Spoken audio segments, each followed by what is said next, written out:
600 सालों की कल्टीवेशन के बाद जब मैं लौटा तो देखा कि दुनिया अब वैसी नहीं रही जैसी मुझे याद थी। तभी एक आवाज आई, सर ये बहुत डेंजरस है। हमें एक इमरजेंसी मैसेज मिला था कि कोई 10,000 मीटर ऊंचे प्लेटफॉर्म के ठीक ऊपर खड़ा है। मैं तो भूल ही गया था कि ये अब कल्टीवेशन की दुनिया नहीं है। उस ऑफिसर ने कहा, एक्सक्यूज मी सर, कृपया अपना आईडी कार्ड दिखाइए। मैंने सोचा ट्रैवल परमिट, क्या यह गांव का कोई सर्टिफिकेट है? उसने फिर कहा, सर अगर आपके पास आईडी कार्ड नहीं है तो प्लीज हमारे साथ पुलिस स्टेशन चलिए। मैंने उन्हें बताया, मेरा नाम युतियान है, मेरी उम्र 60 साल है और मैं शांकिंग गांव से हूँ। मैं पहाड़ों पर एकांत में रहता था, इसलिए मुझे इस मॉडर्न दुनिया के बारे में ज्यादा कुछ नहीं पता। पुलिस वाला हैरान होकर बोला, क्या आपका जन्म सच में 1962 में हुआ था? तभी ब्लड टेस्ट के रिजल्ट्स आ गए। डॉक्टर ने कहा, इनके एक्टिव सेल्स एक आम इंसान से कहीं ज्यादा स्ट्रांग हैं, बाकी कोई एबनॉर्मेलिटी नहीं है। सर आप अपनी हेल्थ ऐसे कैसे मेंटेन रखते हैं? आपकी शक्ल देखकर तो कोई भी आपको 20 साल का ही समझेगा। मैंने मन ही मन सोचा, शायद पहाड़ों की ताजी हवा और भरपूर स्पिरिचुअल एनर्जी की वजह से बुढ़ापा मुझ पर धीरे धीरे आ रहा है। ऑफिसर ने कहा, देखिए सर, चूंकि आपके पास कोई आईडी कार्ड नहीं है इसलिए टेक्निकली आप एक अनडॉक्यूमेंटेड पर्सन माने जाएंगे, लेकिन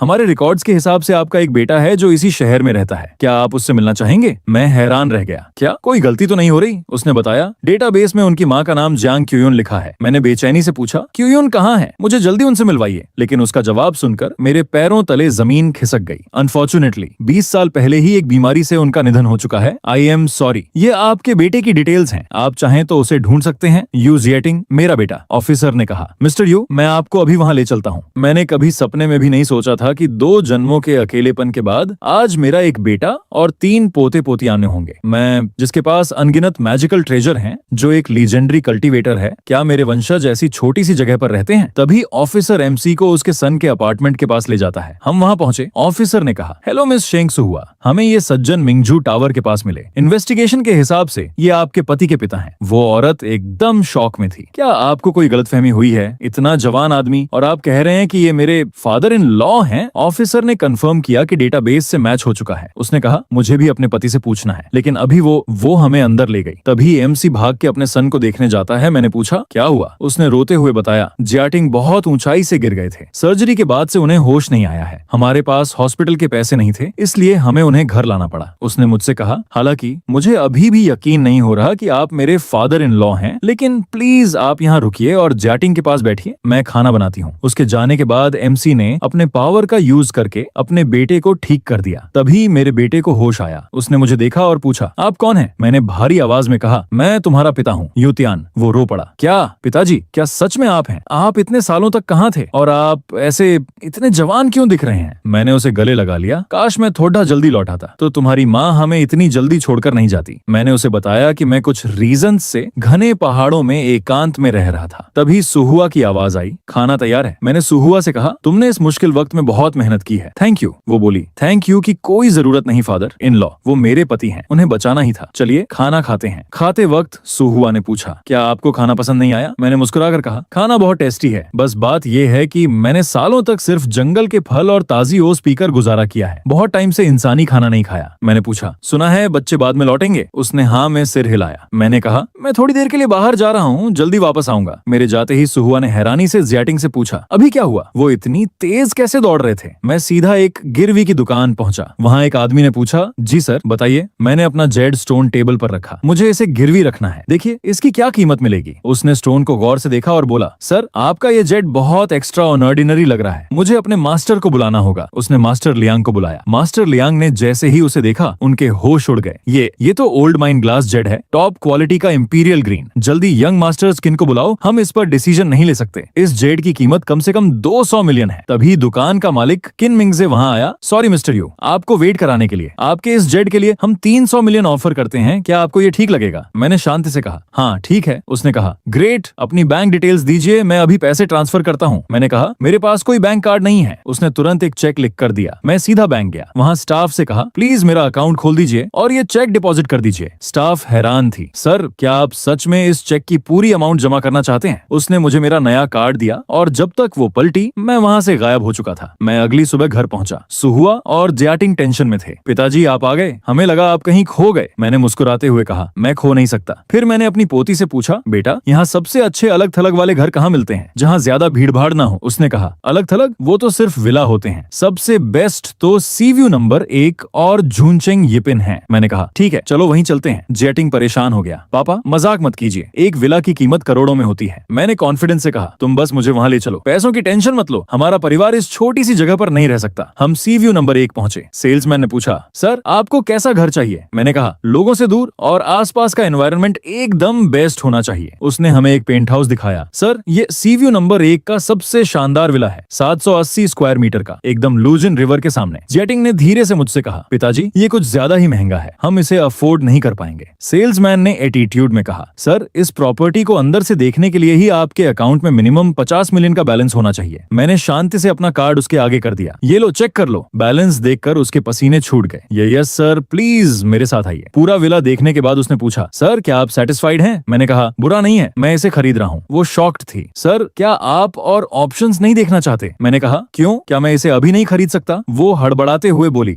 बिल्कुल खरीद सकते हैं, मैं अभी कॉन्ट्रैक्ट रेडी करती हूँ। पेमेंट सक्सेसफुल हो गया। मैनेजर ने कहा मिस्टर यू प्रॉपर्टी के पेपर्स के लिए हमें आपके आईडी कार्ड की जरूरत होगी। मैंने जियाटिंग का आईडी कार्ड आगे बढ़ा दिया। इसका यूज करो। जियाटिंग एकदम चौंक गया। अरे पापा घर तो आपने खरीदा है, इसे मेरे नाम क्यों कर रहे हैं? मैंने प्यार से उसे डांटते हुए कहा तुम मेरे बेटे हो, अगर मैं तुम्हारे लिए नहीं खरीदूंगा तो किसके लिए खरीदूंगा? मैनेजर ने मेरे और जियाटिंग के चेहरे को देखकर मन ही मन सोचा ये सच में बाप बेटे हैं। आजकल मेडिकल ब्यूटी टेक्नोलॉजी कितनी एडवांस हो गई है यार। उसने हमें चाबियां दी और कहा कि घर एकदम रेडी है, हम आज ही शिफ्ट कर सकते हैं। तभी मेरे पोते पोतियां आपस में बात कर रहे थे। हमारे पास तो रहने की सही से जगह भी नहीं है, दादाजी कहाँ सोएंगे? मेरा पोता लिन बोला माँ टेंशन मत लो, मैं अभी एक प्रोडक्शन में सपोर्टिंग रोल कर रहा हूँ। फ्यूचर में मैं एक बड़ा घर जरूर खरीदूंगा ताकि परिवार का बोझ हल्का कर सकूं। तभी जियाटिंग ने आकर कहा सुआ पापा ने नया घर खरीद लिया है, जल्दी सामान पैक करो, हम आज रात ही शिफ्ट हो रहे हैं। मेरी पोती मुझे देखकर फुसफुसाई ये तो बड्ढे भाई से भी छोटे दिखते हैं, कहीं ये सच में पापा के नाजायज बेटे तो नहीं? जियाटिंग ने उसे डांटा चुप कर बदमाश, तुम्हारी हिम्मत कैसे हुई अपने दादाजी का अपमान करने की? मैंने हंसते हुए कहा कोई बात नहीं, मैं आज अचानक आ गया इसलिए कोई खास तोहफा नहीं ला पाया, लेकिन सुहुआ तुमने इतने सालों तक बहुत मेहनत की है, ये तुम्हारे लिए है। मैंने उसे कुछ पैसे दिए, फिर कहा अभी सिर्फ जरूरी सामान पैक कर लो, बाकी कल ले लेंगे। जब वो सब नए घर पहुंचे तो उनकी आंखें फटी रह गईं।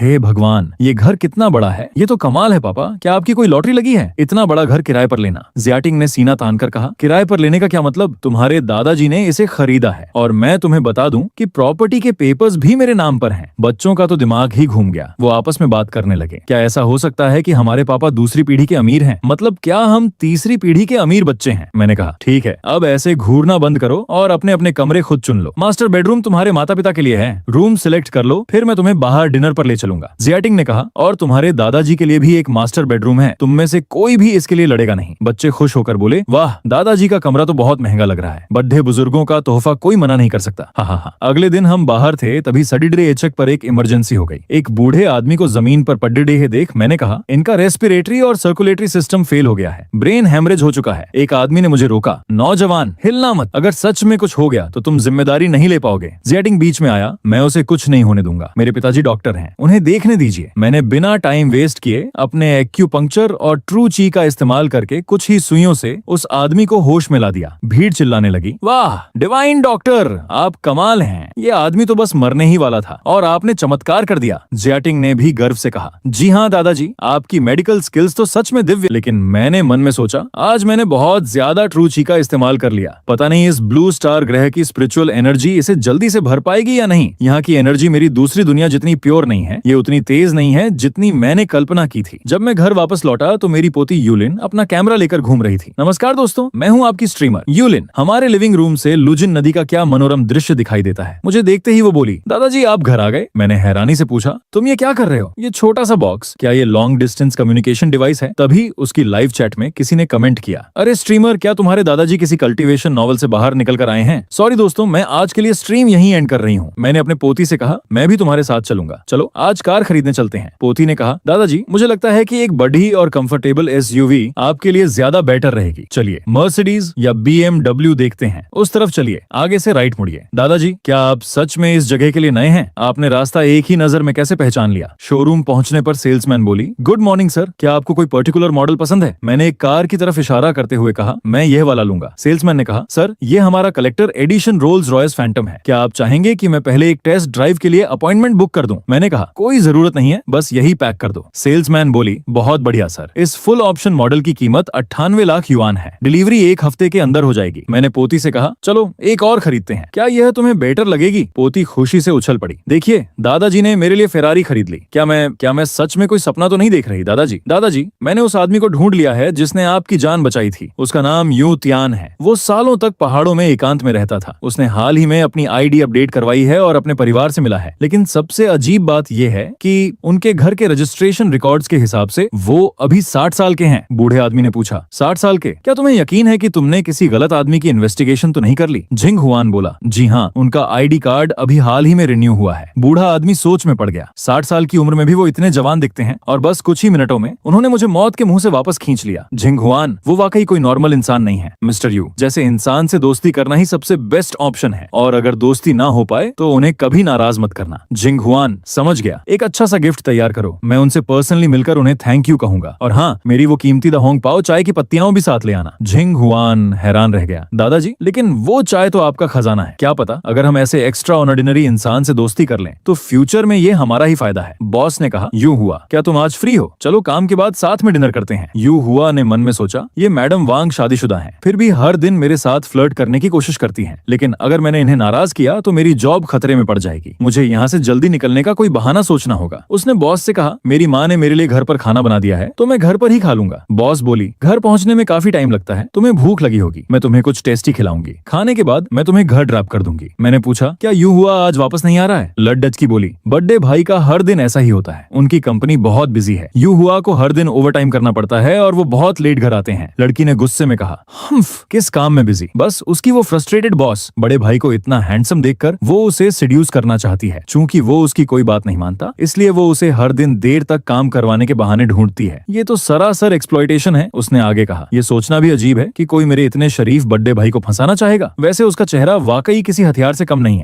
है ना? पिता जियाटिंग ने कहा, ये मेरी भी गलती है। मैंने ही उसे कहा था कि एक जगह सेटल होने के बाद उसे टिक कर मेहनत करनी चाहिए। ज्यादा मत सोचो, क्या पता उसने सच में कभी अपनी जॉब चेंज करने का ना सोचा हो। मेन रीजन ये है कि हमारे परिवार की फाइनेंशियल कंडीशन खराब थी, इसलिए उसने जॉब छोड़ रहने की हिम्मत ही नहीं की। मैंने कहा, अगर उसे ये जॉब पसंद नहीं है तो वहाँ रहने का कोई मतलब नहीं है। यू हुआ को अभी फोन करो और उसे वापस आने के लिए कहो। आज का यू हुआ वो नहीं है जिसे बस जीने के लिए स्ट्रगल करना पड़े। अब तुम सबको बस वही करना है जो तुम करना चाहते हो। मैं तुम सबका सपोर्ट हूँ। छोटे पोते ने पूछा, तो क्या मैं ई स्पोर्ट्स प्लेयर बन सकता हूँ? पोती बोली, दादाजी, इसे तो बस पढ़ाई नहीं करनी है, इसे तो हमेशा गेम्स ही खेलने हैं। छोटे ने जवाब दिया, ये सिर्फ कोई मामूली गेम नहीं है, ये एक प्रोफेशनल स्पोर्ट है। इससे देश को नेशनल लेवल पर प्राउड फील कराया जा सकता है। मैंने मुस्कुरा कर कहा, अगर तुम्हारे मार्क्स अच्छे आते रहे तो मैं तुम्हें अपना सपना पूरा करने की पूरी परमिशन दूंगा। थैंक यू दादाजी। हाँ, मैं खूब मन लगाकर पढ़ाई करूंगा। अरे धीरे दौड़ना, ध्यान रखना कहीं गिर न जाओ। जियाटिंग बोला, मैं अभी यू हुआ को कॉल करता हूँ और उसे वापस आने के लिए कहता हूँ। यू हुआ ने कहा, माफ कीजिए मैडम वांग, मुझे एक कॉल आ रहा है। हेलो पिताजी, जियाटिंग ने कहा। यू हुआ, अब और परेशानी सहने की जरूरत नहीं है, घर वापस आ जाओ। यू हुआ ने मन में सोचा, पूरे 3 साल तक मैं इस कंपनी का गुलाम बनकर रहा। मैंने एहसान का सारा कर्ज चुका दिया है। फाइनली अब मुझे इस अनफेयर ट्रीटमेंट को और बर्दाश्त नहीं करना पड़ेगा। बॉस ने कहा, यू हुआ, क्या तुम सच में ऐसा सोच रहे हो? अभी परफॉर्मेंस रिव्यू का टाइम है और तुम्हारी परफॉर्मेंस कुछ खास अच्छी नहीं लग रही है। यू हुआ ने सख्ती से कहा, मैडम वांग, मैं आपके साथ डिनर पर नहीं जाऊंगा। आप मेरे परफॉर्मेंस रिव्यू के साथ जो चाहें वो कर लें। मैं कल ही अपना रेजिग्नेशन दे रहा हूँ। बॉस घबरा गई, क्या तुम सच में रिजाइन करना चाहते हो? यू हुआ, अपने परिवार की फाइनेंशियल कंडीशन के बारे में एक बार सोच लो। मैं ऐसा प्रिटेंड करूंगी जैसे मैंने रिजाइन वाली बात सुनी ही नहीं। कैसा रहेगा अगर तुम आज मेरे साथ डिनर कर लो? मैं जीएम से तुम्हारी प्रमोशन के बारे में बात कर लूंगी। यू हुआ ने जवाब दिया, कोई जरूरत नहीं है, कृपया प्रमोशन का मौका आप किसी और के लिए छोड़ दें। मैं कोई चापलूस इंसान नहीं हूँ और मैं इन छोटे मोटे फायदों के लिए अपना जमीर बेचना नहीं चाहता। बॉस गुस्से से बोली, बड़ी हिम्मत आ गई है तुम में यू हुआ। अगर तुम्हारी एक अच्छी शक्ल ना होती तो क्या तुम्हें लगता है कि तुम इस कंपनी में एक दिन भी टिक पाते? बड्डे भाई, क्या आपने सच में जॉब छोड़ दी? यू हुआ ने कहा, जी हाँ, अब से मैं घर पर ही रहूंगा। मैंने कहा, कल तुम्हारे पास कोई काम नहीं है तो तुम और तुम्हारे पिता मेरे साथ मॉर्निंग वॉक पर चलना। ठीक है दादाजी। मैंने मन ही मन अपने परिवार को देखकर सोचा, जियाटिंग बहुत इंटेलिजेंट है और चीजें जल्दी सीखता है। वह बिजनेस के लिए एकदम परफेक्ट है। कैपिटल की कमी होने के बावजूद उसकी सबसे बड़ी ताकत उसकी ईमानदारी और मेहनत है। वह सबसे कैपेबल असिस्टेंट साबित होगा। यूलिन को एक्टिंग पसंद है, लेकिन वह इंडस्ट्री के अनरिटन रूल्स को फॉलो करने से साफ इनकार करती है। यूक्यूई बहुत एक्टिव है और उसका ई स्पोर्ट्स का सपना है, वो बिल्कुल मेरे जैसा है। अब जब मैं वापस आ गया हूँ तो मैं डेफिनेटली उनके सभी सपनों को पूरा करने में उनकी मदद करूंगा। तभी डोर बेल बजी। अजीब बात है, हम तो यहाँ अभी अभी शिफ्ट हुए हैं, किसी को हमारा एड्रेस पता नहीं होना चाहिए। दरवाजा खोलते ही जियाटिंग बोला, ओ आप हैं, प्लीज अंदर आइए, प्लीज अंदर आइए। उसने आवाज लगाई। यूं हुआ, जाओ दादाजी को बाहर बुला लाओ। ठीक है। अंदर आकर वांग देयू ने कहा, बिना अपॉइंटमेंट के आना मेरी गलती थी। अगर मिस्टर यू अभी तक नहीं जागे हैं तो हम वेट कर सकते हैं। चाय पीते हुए वो बोले, वैसे बहुत बढ़िया चाय है, इसकी खुशबू से ही माइंड एकदम फ्रेश हो जाता है। बेटा एक कप और देना। जिंग हुआन ने पूछा, दादाजी क्या ये चाय सच में इतनी अच्छी है, आपकी कीमती दा होंग पाओ से भी बेटर? दादाजी ने मजाक में डांटा, अरे बदमाश, मुझसे कंपटीशन करने की तुम्हारी हिम्मत कैसे हुई? क्या तुम बड़ों की रिस्पेक्ट करना भूल गए हो? जिंग हुआन हंसकर बोला, ओ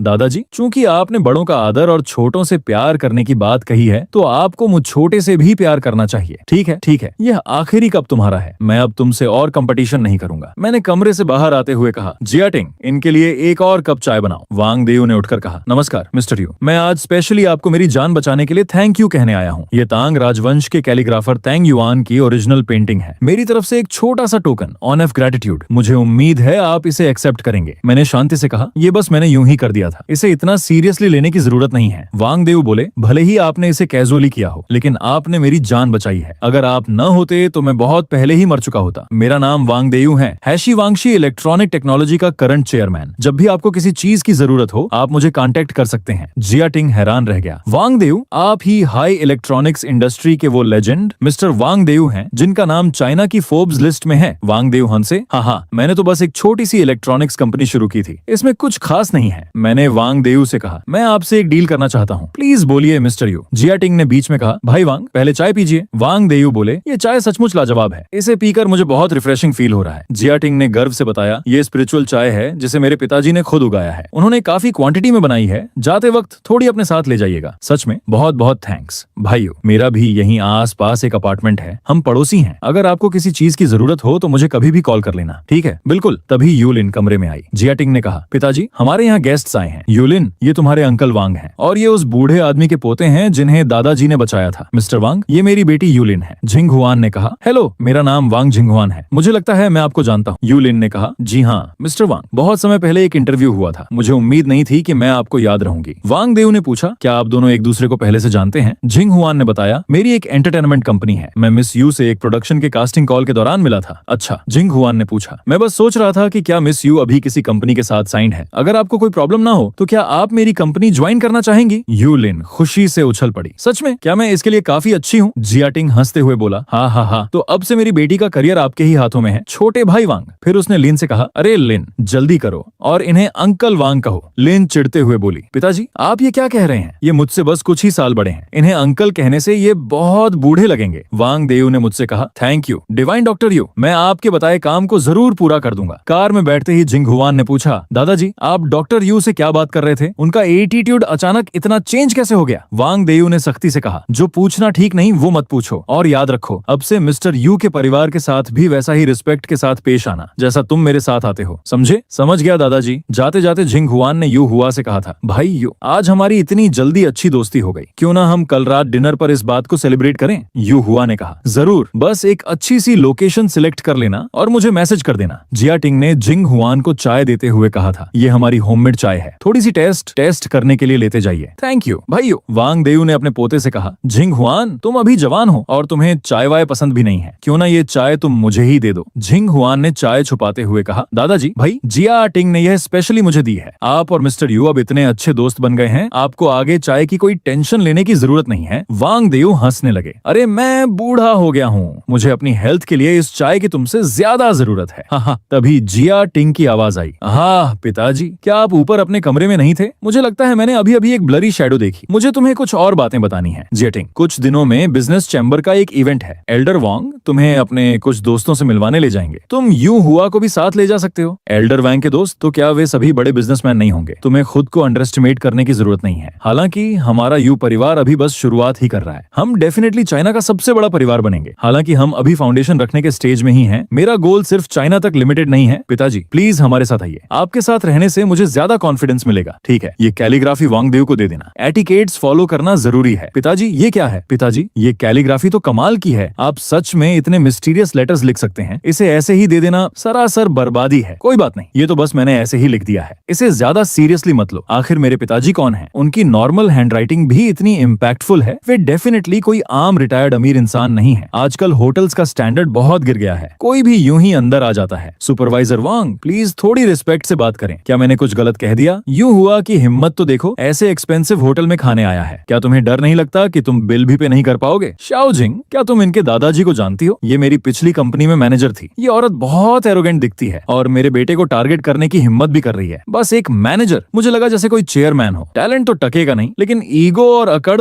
पूरी है। आपको मेरे बारे में बोलने का क्या हक है? आप लोगों में कोई क्लास नहीं है और आप एकदम कंगाल दिखते हैं। यहाँ किस लिए आए हैं कौन जाने। हालांकि मुझे नहीं पता कि आप लोग यहाँ किस लिए आए हैं। मैं आपको अंदर नहीं जाने दूंगी। मिस जंग, क्या कोई बात है? ये लोग, मुझे डाउट है कि ये लोग होटल में कोई तमाशा करना चाहते हैं। आपको केयरफुल रहना चाहिए। ऐसे लोगों को अंदर न जाने देना ही बेटर है। एक्सक्यूज मी, प्लीज तुरंत यहाँ से चले जाइए। हमारी एक अपॉइंटमेंट है। अगर आप हमें अंदर नहीं जाने देंगी और काम में डिले होगा तो क्या आप इसकी रिस्पॉन्सिबिलिटी लेंगी? ये इस परिवार को देखिए। क्या ये लोग ऐसे दिखते हैं जो यहाँ किसी वीआईपी से मिलने आए हों? आजकल लोग बिना स्क्रिप्ट के ही कितनी डींगे मारते हैं। तुम अभी अभी यहाँ क्यों आई हो? क्या मैंने तुमसे नहीं कहा था कि पहुंचते ही मुझे ढूंढ लेना? ये सब इन लोगों की वजह से हुआ है डार्लिंग। ये लोग होटल में घुसकर गेस्ट्स को परेशान करने का मौका ढूंढ रहे थे। उफ, ये लोग हैं कौन? सिक्योरिटी को ही इस तरह की चीजों को हैंडल करने दो। ठीक है, आज हमारे यहाँ एक बहुत बड़े वीआईपी आ रहे हैं। शियाओयू, ज्यादा केयरफुल रहना। सभी लोग ध्यान दें, हमारे जनरल मैनेजर ने ऑर्डर्स दे दिए हैं। देखो डिवाइन डॉक्टर यू, आप आ गए। जिंग हुआन ने मुझे पहले से इन्फॉर्म नहीं किया था कि आप आ रहे हैं। मुझे अभी उससे पूछने पर ही पता चला और मैं सही टाइम पर आपका वेलकम नहीं कर पाया। मैं दिल से माफी मांगता हूँ। कोई बात नहीं, लेकिन मुझे लगता है कि मैं अब इस होटल में कभी नहीं आऊंगा। Divine doctor you, I am very sorry. मेरे स्टाफ ने चीजें ठीक से हैंडल नहीं की। प्लीज आप नाराज मत होइए। ये चेयरमैन वैंग है, इस होटल के मालिक। ये इस नौजवान के सामने इतने रिस्पेक्टफुल क्यों हैं? आखिर ये है कौन? डिवाइन डॉक्टर यू, प्लीज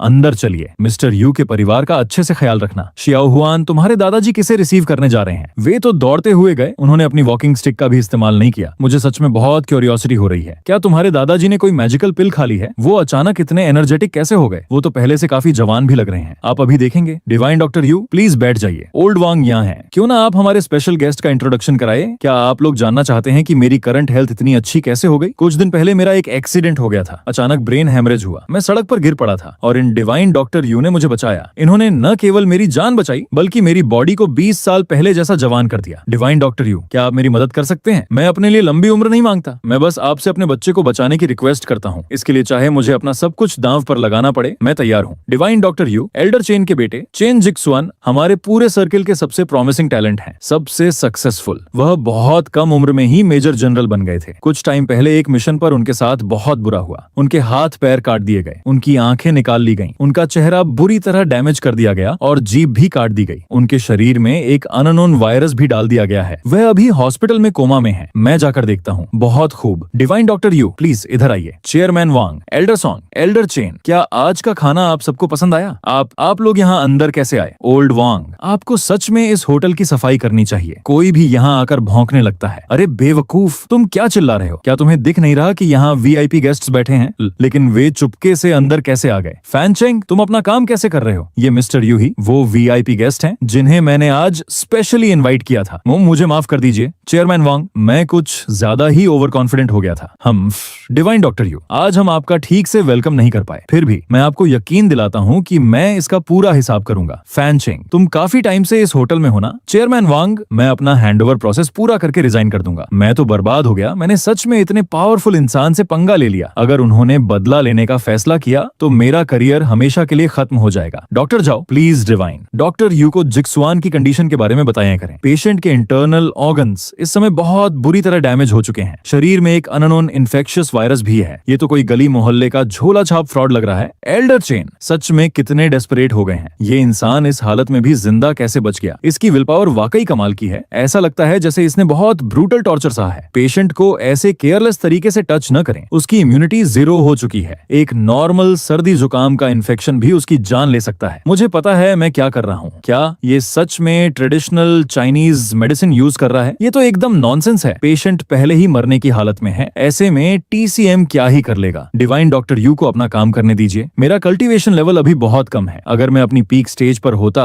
तो मैं इसे एक पल में पूरा हील कर देता। मुझे जल्दी से अपनी पावर वापस लानी होगी। डिवाइन डॉक्टर यू, क्या उसे बचाना इम्पॉसिबल है? अब उसके शरीर में कोई प्रॉब्लम नहीं है। वह 3 मिनट से भी कम टाइम में होश में आ जाएगा। लेकिन उसके हाथ पैर और बाकी डैमेज हिस्सों के लिए पूरी तरह रिकवर होने में थोड़ा टाइम लग सकता है। ये फ्रॉड बकवास कर रहा है। हाथ पैर वापस ग्रो होंगे जब तक कि वो कोई इमोर्टल गॉड ना हो। उफ, जिक्सुआन मेरे बेटे, तुम आखिरकार जाग गए। ये कैसे पॉसिबल है? ये चमत्कार कैसे हो गया? क्या सच में चेन जिक्सुआन की कंडीशन स्टेबल हो गई है? डीन, ये अनबिलीवेबल है। इसके सारे इंटरनल ऑर्गन्स पूरी तरह से रिकवर हो चुके चुके हैं, यहाँ तक कि पुरानी इंजरीज भी पूरी तरह हील हो गई हैं। इसकी हेल्थ तो पहले से भी ज्यादा बेटर है। वेनहेंग जैसा कोई इंसान अगर वह हमारे हॉस्पिटल में रहकर प्रैक्टिस करे तो जंग के मैदान में घायल हुए हमारे हजारों सोल्जर्स को अब उस दर्द से नहीं जूझना पड़ेगा। मैं इस मामले को हैंडल कर लूंगा। मैं अभी हेड से बात करूंगा। डिवाइन डॉक्टर यू, ये सारी प्रॉपर्टीज हमारे चेन परिवार की हैं। प्लीज इन्हें देख लीजिए। मैंने ऑनरशिप डॉक्यूमेंट्स रेडी कर लिए हैं। ये किसी भी टाइम आपके नाम पर ट्रांसफर किए जा सकते हैं। निश्चिंत रहिए। हालांकि टेक्निकली अब ये मेरे यू परिवार के अंडर हैं, फिर भी आपका चेन परिवार चाइना के 4 सबसे महान परिवारों में से एक बना रहेगा। मेरा इन बिजनेस को सीधे अपने कब्जे में लेने का कोई इरादा नहीं है, ना ही मैं आपके काम में इंटरफेयर करूंगा। सब कुछ डिवाइन डॉक्टर यू की मर्जी के हिसाब से ही होगा। डिवाइन डॉक्टर यू, ये 2 शानदार विला मेरे नाम पर हैं। आप जब चाहें यहाँ शिफ्ट हो सकते हैं। आपका करंट घर आपके लिए बहुत छोटा है। इस विला को लीजिए और आप कम से कम अगले 20 साल तक यहाँ आराम से रह सकते हैं। फ्यूचर की कोई चिंता मत कीजिए। जब तक मैं यहाँ हूँ मैं आपको मरने नहीं दूंगा। डिवाइन डॉक्टर यू ने एक परिवार से बात करते हुए कहा। ये सुनकर पिता बहुत खुश हुए और बोले, ये तो कमाल है। आपका बहुत बहुत धन्यवाद divine doctor you. Doctor you ने आगे कहा, अगर आप चाहते हैं कि आपका बेटा पूरी तरह से ठीक हो जाए तो आप उसे मेरे पास भेज सकते हैं, लेकिन इसमें कुछ टाइम लग सकता है। पिता ने तुरंत कहा, ठीक है, मैं अपने बेटे को आपके हाथों में सौंपता हूँ। हे डिवाइन डॉक्टर यू। बच्चे बहुत एक्साइटेड थे। छोटे बेटे ने पूछा, पिताजी क्या हम सचमुच मून शैडो विला में रहने वाले हैं? ये हाइशी का सबसे लग्जूरियस विला है। बड़ा भाई भी खुशी से बोला, बहुत बढ़िया। मैं बहुत टाइम से एक विला में रहने का सपना देख रहा था। क्या मैं यहाँ पेट्स रख सकता हूँ? मुझे एक कैट और एक डॉग चाहिए। पिताजी ने मुस्कुराते हुए हाँ कहा। बड़ा भाई बोला,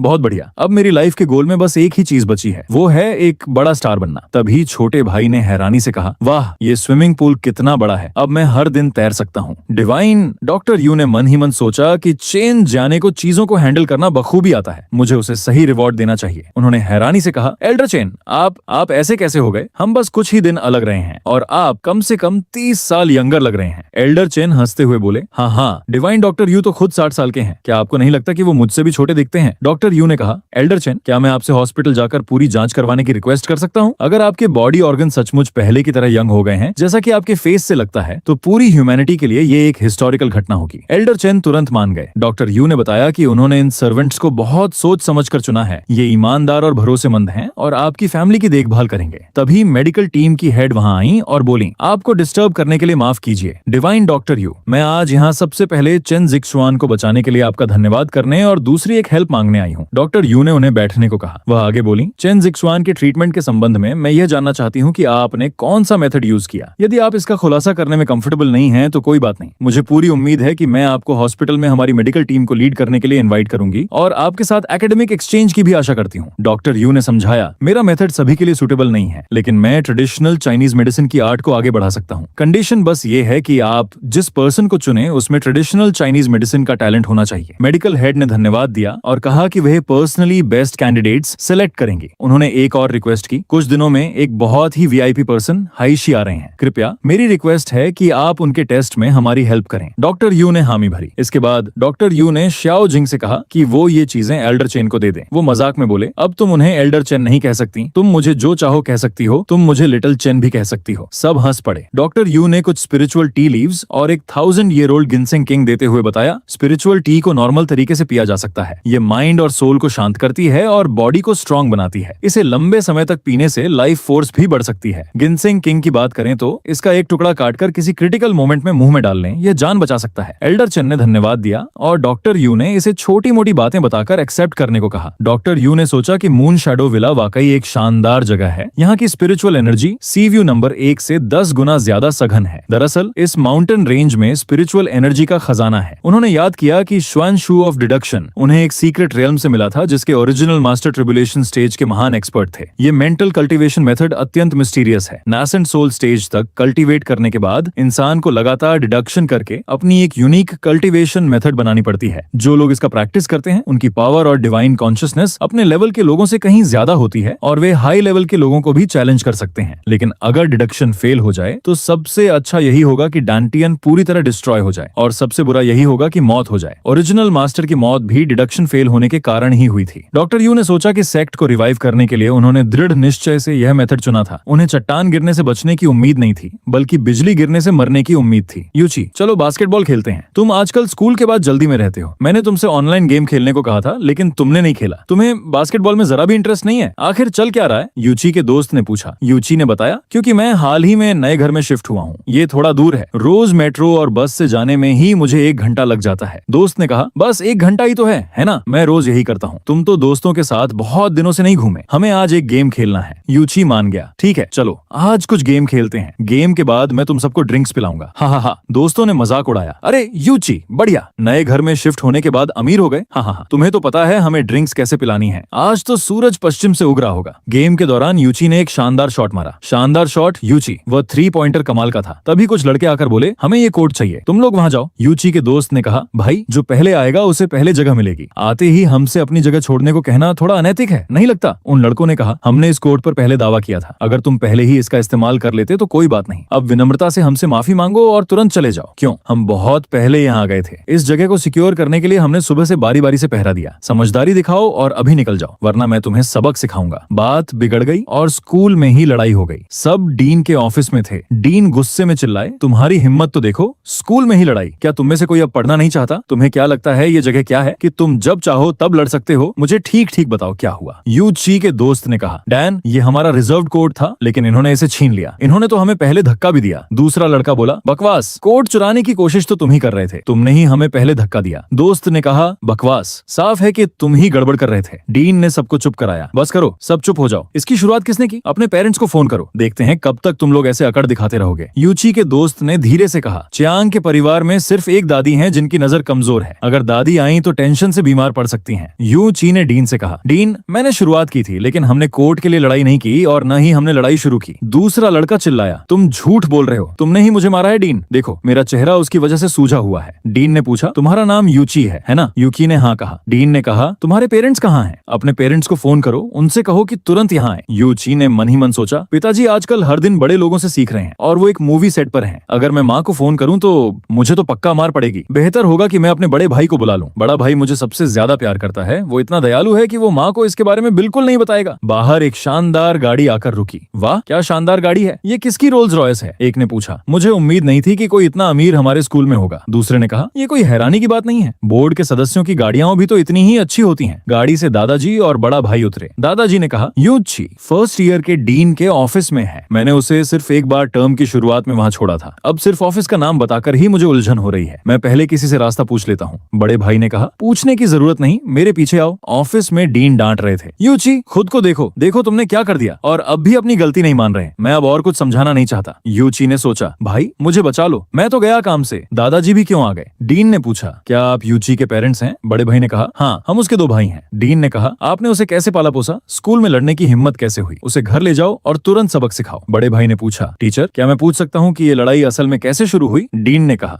ये तो बस कुछ बच्चे गुस्से में आकर आपस में झगड़ पड़े थे। फिर? टीचर ने कहा। बड़े भाई ने बीच में टोकते हुए पूछा, सबसे पहले किसने वार किया? मेरा यूची ईमानदार और आज्ञाकारी है, वह कभी इसकी शुरुआत नहीं करेगा। डीन ने कहा, इससे कोई फर्क नहीं पड़ता कि किसने शुरुआत की, फर्क सिर्फ इस बात से पड़ता है कि उसने लड़ाई का नेतृत्व किया। बड़े भाई ने फिर पूछा, मैं बस ये पूछ रहा हूँ कि सबसे पहले किसने वार किया? उस लड़के ने कहा, उसने किया, तुमने ही शुरुआत की थी। यूची ने कहा, तो क्या हुआ अगर मैंने किया होता? बड़े भाई ने डीन से कहा, टीचर, क्या यही आपका पढ़ाने का तरीका है? दोषी को सजा नहीं मिलती जबकि निर्दोष को मिलती है। डीन ने बात घुमाते हुए कहा, इस लड़के ने तो मान भी लिया, ये गलतफहमी है। अगर प्रेसिडेंट काओ की कृपा न होती तो मैं उसकी मदद करने की जहमत भी न उठाता। ये एक गलतफहमी है। चूंकि यह सुलझ गई है तो चलो मान लेते हैं कि कुछ हुआ ही नहीं। बच्चे को वापस ले जाओ। बड़े भाई ने साफ कहा, कोई गलतफहमी नहीं है। चूंकि आप जानते हैं कि उसने ही शुरुआत की थी तो कृपया उसके पेरेंट्स को बुलाएं। डीन ने चेतावनी दी, मेरा सुझाव है कि आप इसे जाने दें। अगर उसके पेरेंट्स आ गए तो इसका अंजाम अच्छा नहीं होगा। बड़े भाई ने कहा, मुझे परवाह नहीं कि इसका अंजाम क्या होता है, अभी उसके पेरेंट्स को बुलाओ। बुला लो, बस बाद में पछताना मत। अभी उस लड़के की माँ मिसेस फिंग जियान चिल्लाते हुए आई, माँ, किसी ने मुझे मारा, मेरा बेटा कहाँ है? मेरे बेटे को मारने की हिम्मत किसने की? ओह मेरे प्यारे बच्चे, आपको इस तरह कैसे पीटा गया? डीन ने उन्हें शांत करने की कोशिश की। मिसेस फेंग जियान, कृपया पहले शांत हो जाइए। बच्चों के बीच बस थोड़ी सी कहासुनी हुई थी। वह औरत भड़क गई। छोटी सी कहासुनी? मेरे बेटे को इस तरह पीटा गया? डीन होने के नाते क्या आपने इसे नहीं रोका? लड़के ने यूची की तरफ इशारा किया। माँ, मुझे तो उसी ने मारा है। उसकी माँ यूची पर चिल्लाई, मेरे बेटे को मारने की आपकी हिम्मत कैसे हुई? तभी दादाजी आगे आए और कड़क आवाज में बोले, महोदया, मेरा सुझाव है कि आप थोड़ा रिस्पेक्ट दिखाएं। अगर महिलाओं को पीटने के खिलाफ कोई नियम ना होता तो मैं सच में उसे लात मारकर भगा देता। वह औरत छटपटाते हुए बोली, मुझे जाने दीजिए। डायरेक्टर लियू, जल्दी कीजिए और मेरी हेल्प कीजिए। अरे बहस करना बंद कीजिए, कम से कम बच्चों के लिए एक एग्जाम्पल तो सेट कीजिए। भाई इसे देखिए, इसी ने हमारे जियान को पीटा है, इसे तुरंत स्कूल से निकाल दीजिए। डायरेक्टर लियू, आप इस मैटर को कैसे हैंडल करेंगे? इसका यूची से कोई लेना देना नहीं है। साफ तौर पर फेंक जान ने ही लड़ाई शुरू की थी। आप यूची को किस बेस पर निकालेंगे? अंकल, ये सब इसमें शामिल है। मुझे तो इन्हीं ने मारा है। बस कीजिए डायरेक्टर लियू, इन उपद्रवियों को पनिशमेंट के तौर पर निकाल दीजिए, चाहे कोई भी हो। स्कूल में लड़ना गलत है। सभी लोग 1000 वर्ड्स का सेल्फ रिफ्लेक्शन लिखें। मेरे बेटे को इस तरह पीटा गया है, सिर्फ सेल्फ रिफ्लेक्शन ही काफी क्यों है? ओह, मैं चाहता हूं कि ये लोग मेरे बेटे के सामने झुककर माफी मांगे। बेतुके और फिर भी इतने साहसी। ऐसे पेरेंट्स तो सच में सिरदर्द होते हैं। आपकी डिमांड तो लिमिट से ज्यादा है। जो भी मेरे बेटे को मारने की हिम्मत करे, उसे स्कूल से एक्सपेल कर देना चाहिए। भाई देखो वो इसे कैसे हैंडल कर रहा है। मैं अग्री नहीं हूँ। हम भी अग्री नहीं है। तभी वहां एल्डर वांग आ जाते हैं। एल्डर वांग, आप यहाँ कैसे आए? बस करो ओल्ड युआन, मुझे पता है तुम कॉम्प्रोमाइज करवाना चाहते हो, लेकिन सब कुछ फेयर होना चाहिए। हम सब जानते हैं कि गलती किसकी है। नमस्ते एल्डर वांग, मैं काओ डोंग आपके साथ कोन ऑपरेट करना चाहता था। वो एक गरीब स्टूडेंट के लिए बोल रहा है ना? मुझे भी उसका सपोर्ट करना चाहिए। हाँ, बच्चे बस मस्ती कर रहे हैं, इतना सीरियस होने की जरूरत नहीं है। क्या ऐसा है? मैंने अभी किसी को स्कूल से एक्सपेल करने की बात करते सुना। हाँ, ये सब मजाक था। हाँ, बस उन्हें डरा रहे थे। डिवाइन डॉक्टर यू, आपके साथ अन्याय हुआ है। लोग हैरान होकर फुसफुसाते हैं, आखिर ये कौन है? 4 ग्रेट फैमिलीज के एल्डर वांग उसका इतना रिस्पेक्ट करते हैं। ये खुद को क्या समझता है? क्या ये बूढ़ा आदमी कोई वीआईपी है? डिवाइन डॉक्टर यू कहते हैं, मैं ये मैटर आप पर छोड़ता हूँ, और जहां तक इन बच्चों की बात है, मुझे उम्मीद है कि उनके साथ फेयर ट्रीटमेंट किया जाएगा। निश्चिंत रहें डिवाइन डॉक्टर यू, मैं सब हैंडल कर लूंगा। एल्डर वांग ने भरोसा दिलाया। क्या हुआ? क्या अब आपको रियलाइज हुआ कि आप गलत थे? मुझे नहीं लगता कि मैं गलत था। मैं तो स्पीचलेस हूँ। इसके बाद सीन बदलता है। आपके वे दोस्त काफी अच्छे हैं। जब आपके पास टाइम हो तो आप उन्हें इन्वाइट कर सकते हैं। बिल्कुल, वे सब मेरे अच्छे भाई हैं। पहले हम 5 लोग 2 बेडरूम और एक लिविंग रूम में ठसाठस भरे रहते थे। मैं दोस्तों को बुलाने की हिम्मत नहीं करता था। अब आखिरकार बुला सकता हूँ। दादाजी, क्या आप आज की फाइट के बारे में मेरी मॉम को नहीं बता सकते? मैं नहीं चाहता कि वह परेशान हो, और मैं उन्हें फिर से झुककर माफी मांगते हुए नहीं देखना चाहता। चिंता मत करो, दादाजी नहीं बताएंगे। थैंक यू दादाजी, ये लोग वाकई अमेजिंग हैं। लेकिन अगर मैं पहले जैसा होता तो मैं जरूर इनके आसपास जमा हो जाता। स्कूल में अफवाहें उड़ने लगती हैं। वाह, वह सच में हमारे स्कूल का स्टूडेंट है। वह तो हमारी क्लास के यूची जैसा दिखता है। उसका फैमिली सच में इतना अमीर है। मैं उसे इतने लंबे टाइम से जानता हूँ और मुझे पता ही नहीं था। क्या आजकल अमीर लोग इतने लो प्रोफाइल रहते हैं? तभी एक चौंकाने वाला नजारा सामने आता है। हे भगवान, दुनिया कितनी अद्भुत हो गई है। दादाजी सचमुच उड़ सकते हैं, तो इस दुनिया में वाकई इमॉर्टल्स हैं। दादाजी खुद से बड़बड़ाते हैं। फाउंडेशन एस्टैब्लिशमेंट अब पूरी तरह से परफेक्ट है। किसी भी टाइम गोल्डन कोर तक पहुंच सकते हैं।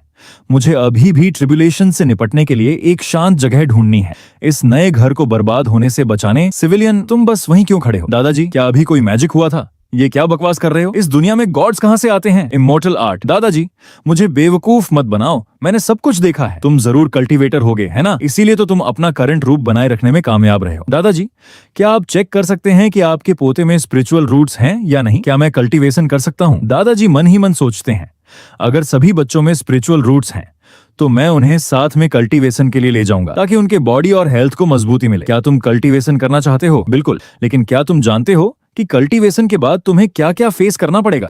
अपनों को बूढ़ा होते देखना, टाइम का लगातार बीतते जाना, जबकि तुम हमेशा अकेले रहोगे, और फिर लाइटनिंग स्ट्राइक्स जैसी विपत्तियों का रिस्क है। एक बार स्टार्ट कर दिया तो रुक नहीं सकते। क्या तुमने इस बारे में अच्छे से सोच लिया है? दादाजी, मैंने अच्छे से सोच लिया है। मुझे इनमें से किसी से भी डर नहीं लगता। ई स्पोर्ट्स प्लेयर होने के अलावा अब मैं आपकी तरह कल्टीवेशन करना चाहता हूँ। दादाजी, हाँ, बढ़िया, जैसा कि यू तियन के पोते से उम्मीद थी। चूंकि हम स्पिरिचुअल रूट्स का टेस्ट कर रहे हैं, तो क्यों ना पूरी फैमिली को एक साथ टेस्ट के लिए बुला लें। कल्टीवेशन करनी है या नहीं, ये आप लोग खुद डिसाइड करें। दादाजी इंटरफेयर नहीं करना चाहते। रात के समय पूरी फैमिली इकट्ठा होती है। आपकी लाइफ, ये तो कमाल है। पिताजी, क्या आज कुछ स्पेशल है? इतनी लेट नाइट सबको यहाँ क्यों बुलाया? जी हाँ दादाजी, दादाजी गंभीरता से कहते हैं, दरअसल मैं तो हमेशा से कल्टीवेशन कर रहा हूँ। हैं दादाजी, आपका क्या मतलब है? हम तो हमेशा से जानते थे कि आप इमॉर्टल हैं। क्या आप जानते थे? जी हाँ पिताजी, आपकी जवानी को इतनी अच्छी तरह से मेंटेन देखकर हम हमेशा से जानते थे कि आप इसे बनाए रखने के लिए हेल्थ कल्टीवेशन कर रहे हैं। पिताजी, बड़े भाई, छोटी बहन, ये वह हेल्थ कल्टीवेशन नहीं है जिसके बारे में आप सोच रहे हैं। ये असली कल्टीवेशन है, इमॉर्टेलिटी की साधना। इसका क्या मतलब है? क्या इमॉर्टेलिटी की साधना का मतलब इमॉर्टल बनना नहीं है? दादाजी, जल्दी दिखाओ। दादाजी हवा में कुछ कर्तव्य दिखाते हैं। वाह दादाजी, क्या आपने अपने हाथ में कोई जादुई चीज छिपा रखी है? क्या ये कोई मैजिक पाउडर है? तो ये सिर्फ एक मैजिक ट्रिक है। पिताजी, आपके हाथों की स्पीड अद्भुत है। नहीं, ये कोई मैजिक ट्रिक नहीं है, मैंने इसे अपनी आंखों से देखा है। दादाजी की चलने की स्पीड ह्यूमन लिमिट से कहीं अधिक है। मुझे डर है कि दादाजी की बात सच है। दादाजी, मुझे आप पर ट्रस्ट है। हम अपनी स्पिरिचुअल रूट्स का टेस्ट कैसे करें? ओह पिताजी, माताजी बहन, आप लोग बिलीव क्यों नहीं कर रहे? दादाजी, क्या हम कोई लेविटेशन स्पेल ट्राई कर सकते हैं ताकि इनकी आंखें खुल जाएं? दादाजी मन में सोचते हैं, इस बूढ़े आदमी पर बिलीव कराने के लिए मुझे थोड़ा शो ऑफ करना पड़ेगा। तभी दादाजी हवा में तैरने लगते हैं। अब आपको मुझ पर बिलीव करना ही होगा, है ना? दादाजी कमाल के हैं। क्या अब आपको बिलीव हो गया? तो मेरा सारा डाउट सही निकला। पिताजी सचमुच कल्टीवेशन कर रहे हैं। पिताजी, जब आप इतने टाइम से कल्टीवेशन कर रहे हैं तो अचानक आज ही क्यों बता रहे हैं? मुझे इसका आंसर पता है, क्योंकि मैंने आज दादाजी को पीछे वाले पहाड़ से नीचे आते देखा। तो पता चला कि उन्होंने सिर्फ इसलिए कन्फेस किया क्योंकि वे रंगे हाथों पकड़े गए थे। मैं आपको बताना चाहता था, बस समझ नहीं आ रहा था कि कैसे स्टार्ट करूं। अब जब ये बात सबके सामने आ गई है तो मैं आप सबको कल्टीवेशन में गाइड कर सकता हूं।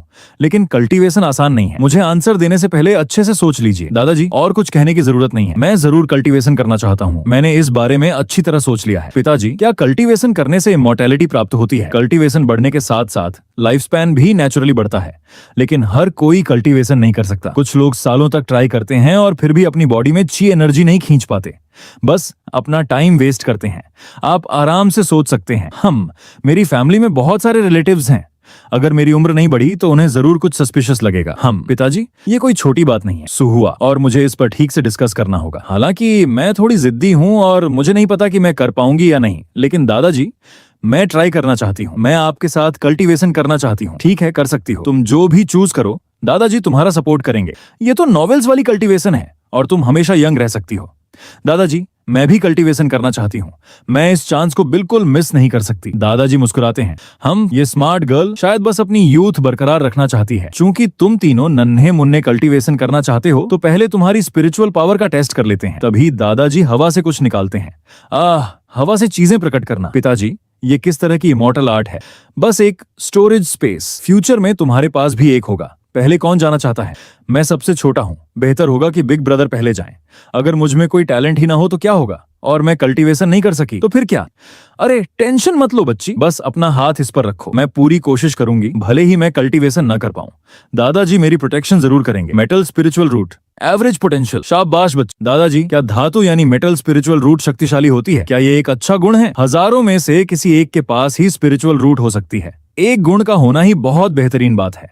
बहुत सारी स्पिरिचुअल रूट्स होने से असल में कल्टीवेशन करना काफी मुश्किल हो जाता है। लेवल अप करने के लिए आपको उन सभी की पूरी साधना करनी पड़ती है। मेरी बारी, जल्दी देखते हैं मेरे पास कौन सी स्पिरिचुअल रूट है।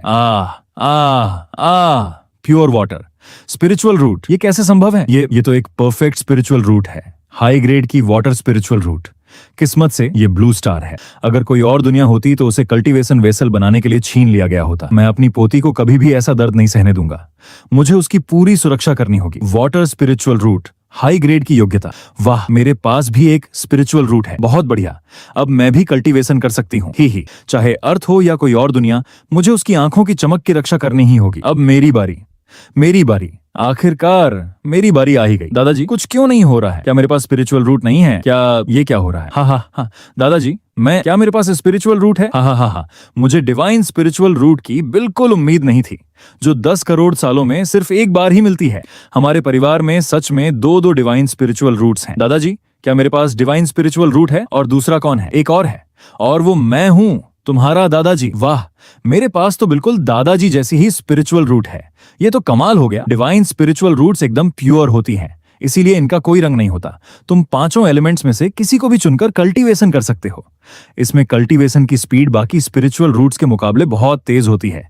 ये एक बेहतरीन स्पिरिचुअल रूट है। तो इसका मतलब ये बहुत ही अच्छी किस्म की स्पिरिचुअल रूट है। बहुत बढ़िया। फ्यूचर में मैं भी दादाजी जितना शक्तिशाली बन सकता हूँ। बधाई हो छोटे भाई, तुम तो हमारे परिवार के छोटे जीनियस हो। बहुत ही इंप्रेसिव।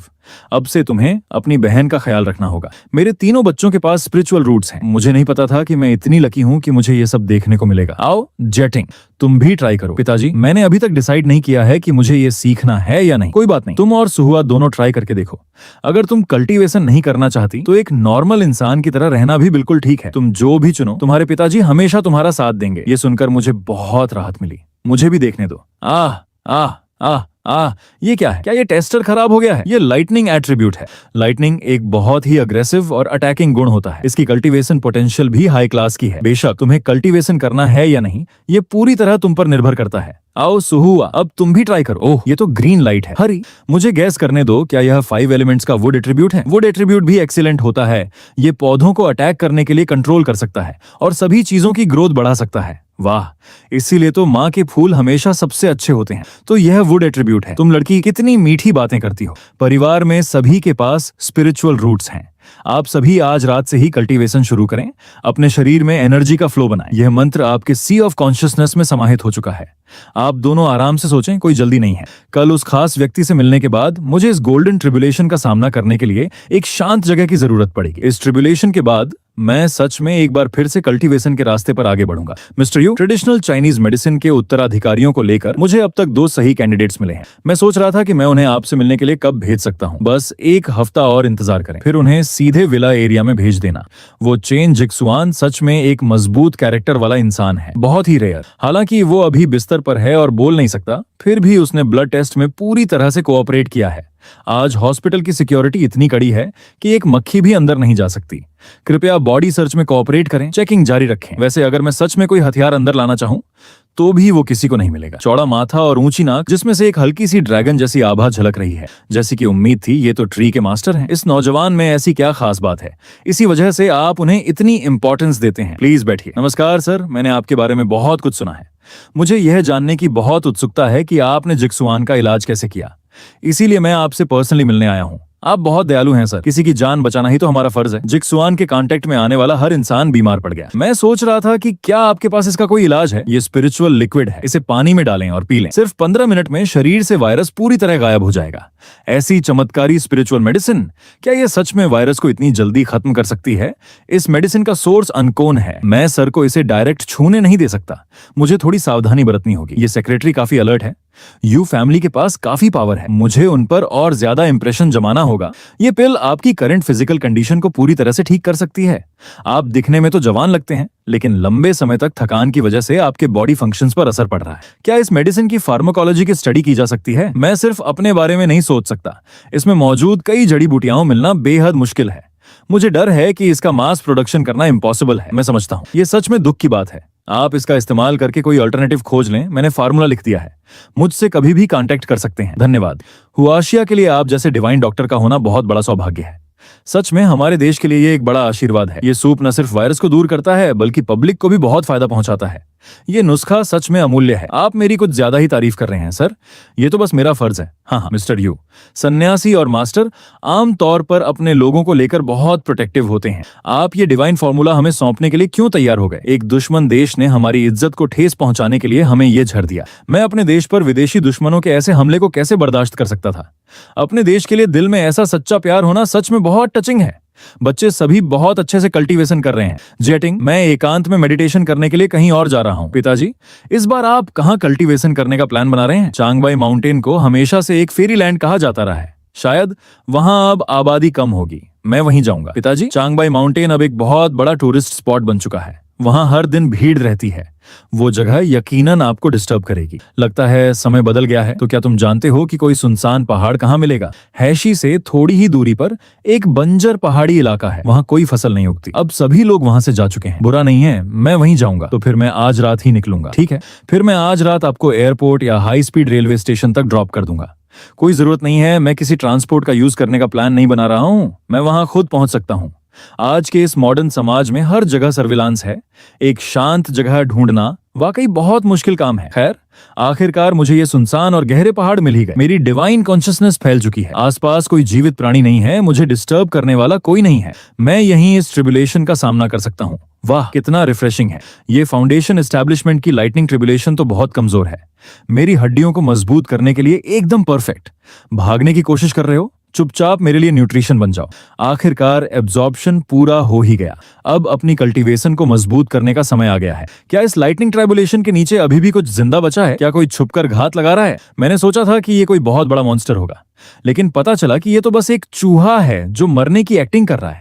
हे, आजकल के चूहे इतनी ऊंची छलांग भी लगा सकते हैं। 1 मिनट रुको, ये तो दूसरी दुनिया का गोल्ड सीकिंग राइड है। ब्लू स्टार पर किसी दूसरी दुनिया का स्पिरिट एनिमल कैसे आ सकता है? क्या इन दोनों दुनियाओं के बीच कोई कनेक्शन हो सकता है? खैर, इसे भूल जाओ। मैंने अभी अभी अपना फाउंडेशन तैयार किया है, इसके बारे में फालतू क्यों सोचना। वो छोटी सी चीज खुद चलकर मेरे पास आ गई। क्या तुम्हें ये चाहिए? अगर तुम्हें ये चाहिए तो तुम मेरे साथ आ सकते हो। जाओ और मेरे पोते के पालतू बन जाओ। अभी तो सुबह ही हुई है, मैं पहाड़ के नीचे बसे इस कस्बे में थोड़ा टहलने चला जाता हूँ। मैंने काफी लंबे समय से कुछ नहीं खाया है। मुझे इस मॉर्टल वर्ल्ड के माहौल की बहुत याद आ रही थी। सब लोग रास्ते से हट जाओ, चोर को पकड़ो। कितना शोर है, मैं शांति से अपना नाश्ता भी नहीं कर पा रहा हूँ। कौन है? किसने मुझे इस हिडन वेपन से मारा? भागने की कोशिश कर रहे हो? इतनी कम उम्र में ऐसा काम क्यों कर रहे हो?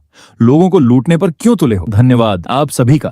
मेरे ग्रोसरी के पैसे तो लगभग चोरी ही हो गए थे। क्या बेहतरीन वार था। इस तरह के चोर को सीधा पुलिस स्टेशन ले जाना चाहिए। मेरा पीछा करता रहा। क्या तुम्हें सच में लगता है कि मैं यहाँ सिर्फ दिखावे के लिए हूँ? ओह नहीं, मैं तो पकड़ा गया। क्या इस आदमी की पीठ के पीछे भी आंखें लगी हैं? छिपना बंद करो, मेरा पीछा क्यों कर रहे हो? क्या मैं पूछ सकता हूँ कि क्या तुम कोई मार्शल आर्ट्स के मास्टर हो? यंग मैन, इतना टीवी देखना और नॉवेल्स पढ़ना बंद करो। ज्यादा बुक्स पढ़ो और फोकस करके पढ़ाई करो। मैंने देखा, मैंने तुम्हें उस आदमी के पैर पर वॉन्टन से हिट करते हुए देखा है और इसी वजह से तो वो पकड़ा गया। तुमने मिसअंडरस्टैंडिंग की है। यंग मैन, शायद तुम अभी भी कोई ड्रीम देख रहे हो। नहीं, मैंने सचमुच देखा है। बचपन से ही मेरा मार्शल आर्ट्स का ड्रीम रहा है। आज वॉन्टन खाते टाइम मैंने आपकी वो एक्स्ट्रॉर्डिनरी ऑरा देखी। मैंने सीक्रेटली सब देखा और मैंने सच में देख लिया। सीक्रेट वेपन स्किल्स, एक hidden master. Master ji please मुझे अपना स्टूडेंट बना लें। मैं यूं ही किसी को अपना स्टूडेंट नहीं बनाता। मेरा स्टूडेंट बनने के लिए किसी में यूनिक क्वालिटीज और एक्स्ट्रा ऑर्डिनरी टैलेंट होना चाहिए। उठो, मैं किसी को अपना स्टूडेंट नहीं बना रहा। क्या मेरा टैलेंट बहुत कम है इसीलिए मास्टर जी मुझे नहीं चाहते? ऐसा नहीं है। मैं उस तरह का मास्टर नहीं हूं जैसा तुम सोचते हो। और अभी मेरा किसी को स्टूडेंट बनाने का कोई इंटेंशन नहीं है, सिर्फ अभी के लिए। क्या इसका मतलब है कि आप फ्यूचर में कभी स्टूडेंट बना सकते हैं? कौन जानता है फ्यूचर में क्या होगा। मैं यह भी फील कर सकता हूं कि बहुत बड़े चेंजेस होने वाले हैं। एक्चुअली उनके पास लक है। इंटरेस्टिंग। तुम सीरियसली मार्शल आर्ट्स के मास्टर बनना चाहते हो? कौन सा मास्टर? मैंने बचपन में मार्शल आर्ट्स के मास्टर बनने के बारे में कभी नहीं सोचा था। मेरा यहाँ रुकने का कोई इंटेंशन नहीं है। अगर तुमने वाकई माइंड मेकअप कर लिया है तो हाइशी में आकर मुझसे मिलना। इस पर्सन की डेस्टिनी को लेकर मैं काफी क्यूरियस हूँ। फिलहाल मैं उसे अपना एड्रेस दे देता हूँ। ग्रेट, मैं तुम्हें हाइशी में जरूर फाइंड कर लूंगी। अब जाओ, मुझे और डिस्टर्ब नहीं होना है। दुनिया में आजकल बहुत चेंजेस आ गए हैं, लेकिन आसपास देखने के बाद मुझे कुछ भी इंटरेस्टिंग नहीं लग रहा। घर जाकर बच्चों का होमवर्क देखना ही बेटर होगा। मैंने रिसेंटली एक नया वर्ड सीखा है, हाइप बेबी। मुझे लगता है कि यह मुझ पर खूब सूट करता है। जैसा कि आप सबने अभी देखा, यह मेरा नया घर है, बुलेट चैट। क्या तुम रिसेंटली सीव्यू नंबर 1 में शिफ्ट नहीं हुई थी? एक और नया घर, ऑसम। ये किसी और स्पॉन्सर का घर तो नहीं है? मेरे दोस्त, तुम रॉन्ग सोच रहे हो। मैं सेकंड जनरेशन रिच नहीं हूं, बल्कि मैं थर्ड जनरेशन रिच हूं। हालांकि मैं सेकंड जनरेशन रिच नहीं हूं, लेकिन ये विला ऑब्वियसली मेरे दादाजी का है, ये मेरा नहीं है। हाँ, स्ट्रीमर, इतना ड्रामेटिक तरीके से मत रुको, तुम हमें डरा रहे हो। दादाजी, आप वापस आ गए। आपने तो मुझे ऑलमोस्ट मार ही डाला था। हम इतना बड़ा रिएक्शन क्यों? छी, तुम क्या कर रही हो? ये वही लाइव स्ट्रीम है जिसका मेंशन तुमने पहले किया था। ओह माय गॉड, दादाजी कितने हैंडसम लग रहे हैं। परसों डैड ने बताया कि दादाजी आइसोलेशन में चले गए हैं। यूची तो ये भी कह रही थी कि दादाजी किसी टफ ट्रिब्यूलेशन से गुजरने गए हैं। अब सब फाइन है। वाओ, भाई बहन का कितना क्यूट बॉन्ड है। मुझे तो ये डुओ बहुत पसंद आया। ठीक है गाइज, मेरे दादाजी वापस आ गए हैं। आज का रिवॉर्ड कल तक के लिए पोस्टपोन कर दिया गया है। कल लाइव स्ट्रीम जरूर देखना। 50,000 कैश के टॉप प्राइस के साथ एक बड़ा गिव अवे होगा। दादाजी, यूलिन ने कहा कि आप एक टफ कल्टीवेशन के लिए गए थे, क्या ये सच है? हाँ, जब तुम अपनी बॉडी में की एनर्जी का फ्लो कर लोगे तब तुम्हें खुद पता चल जाएगा। दादाजी, मुझे क्या हुआ है? मैं पिछले 2 दिनों से शूटिंग पर था, इसलिए मैंने ज्यादा प्रैक्टिस नहीं की। ठीक है, इसीलिए तो तुमने अभी तक की एनर्जी का फ्लो नहीं किया है। मुझे सरप्राइज है कि यू हुआ और यूची अपनी कल्टीवेशन में कितनी प्रोग्रेस कर रहे हैं। वो नॉटी यूची फिर से इंटरनेट कैफे में एक दिन की आउटिंग पर चला गया है। नेचर को अपना काम करने दो। एक बार जब ये सुपरनैचुरल हर्ब्स उग जाएंगी और बड़ी क्वांटिटी में बेसिक पिल्स तैयार हो जाएंगी तो इससे प्लैनेट ब्लू को बहुत बेनिफिट होगा। दादाजी, मैंने आपके इंस्ट्रक्शंस के अकॉर्डिंग प्रैक्टिस की और मुझे अपनी बॉडी में एनर्जी का फ्लो फील हो रहा है। मैं आपसे पूछना चाहता हूँ, क्या इसका मतलब है कि मैं सक्सेसफुल हो गया हूँ? उसका टैलेंट तो एवरेज है, फिर भी वह फर्स्ट पोजीशन पर रहा। ऐसा लगता है कि कल्टीवेशन टैलेंट और हार्डवर्क दोनों ही बहुत इंपॉर्टेंट है। सैकड़ों साल पहले के उस सोर्ड्समैन फ्रेंड की लेगेसी, शायद अब उसके हेयर का टाइम आ गया है। क्या तुम सोर्ड्समैनशिप की प्रैक्टिस करने को रेडी हो? दादाजी, मैं बिल्कुल रेडी हूँ। चाहे कितना भी टफ या टायरिंग हो, मैं ट्राई करना चाहता हूँ। एक बार चूज कर लेने पर इसे चेंज नहीं किया जा सकता। सोर्ड्समैनशिप की प्रैक्टिस बहुत टफ होती है, इसके बारे में अच्छी तरह सोच विचार करना चाहिए।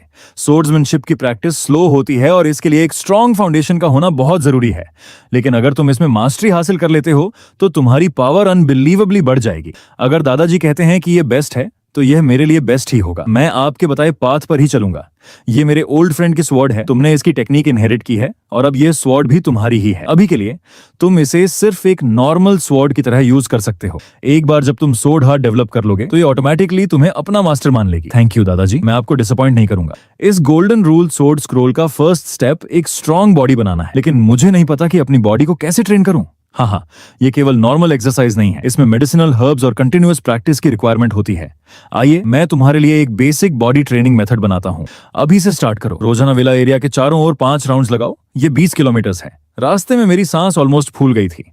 दादाजी ने कहा कि यह सब मेरी फिजिकल लिमिट्स के अकॉर्डिंग डिसाइड किया गया है, भले ही ये इम्पॉसिबल लगे, मुझे इसे कंप्लीट करना ही होगा। फाइनली 2 घंटे से ज्यादा टाइम के बाद टास्क खत्म हुआ। अगला टास्क सोर्ड चलाने की प्रैक्टिस करना है, चाहे दौड़कर सोर्ड चलानी हो या घुमाकर। जब तक उसे गाइड किया जाता है कि कैसे करना है, वह टास्क पूरा करने के लिए हार्ड वर्क कर सकता है। हेलो एवरीवन, आज मैंने आपको विला का टूर कराने का प्रॉमिस किया था।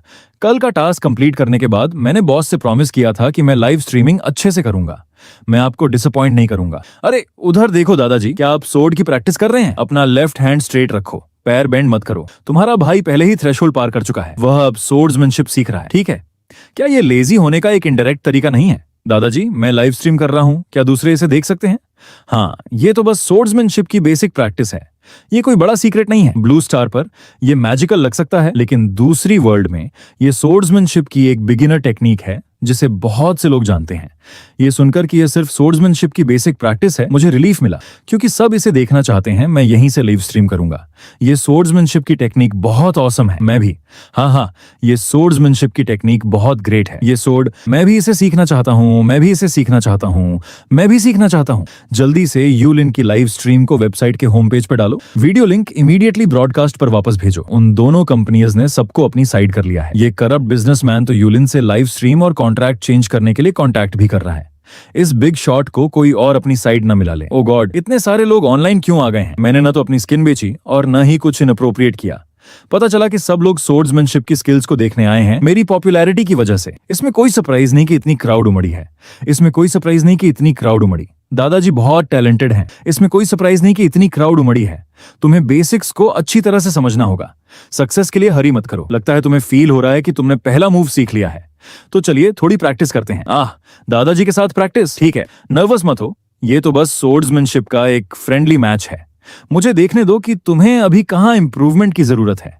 ये तो बस सुपरफिशियल है। रियल फाइट ही टेस्ट कर सकती है कि तुमने इसे सच में सीखा है या नहीं। हेलो बॉस, स्ट्रीम अभी एंड हुई है। यूलिन, तुम्हारा करंट एड्रेस क्या है? मैं अभी आता हूँ, मुझे तुमसे इमीडिएटली स्ट्रीमिंग कॉन्ट्रैक्ट में चेंजेस के बारे में बात करनी है। इस चांस का फायदा उठाकर मैं एल्डर यूतियन से भी मीट कर लेता हूँ। डिवाइन डॉक्टर यू, ये मिंग वानली द्वारा बनाया गया बैम्बू पर उकेरा हुआ फ्लावर और बर्ड पैटर्न वाला ब्रश है।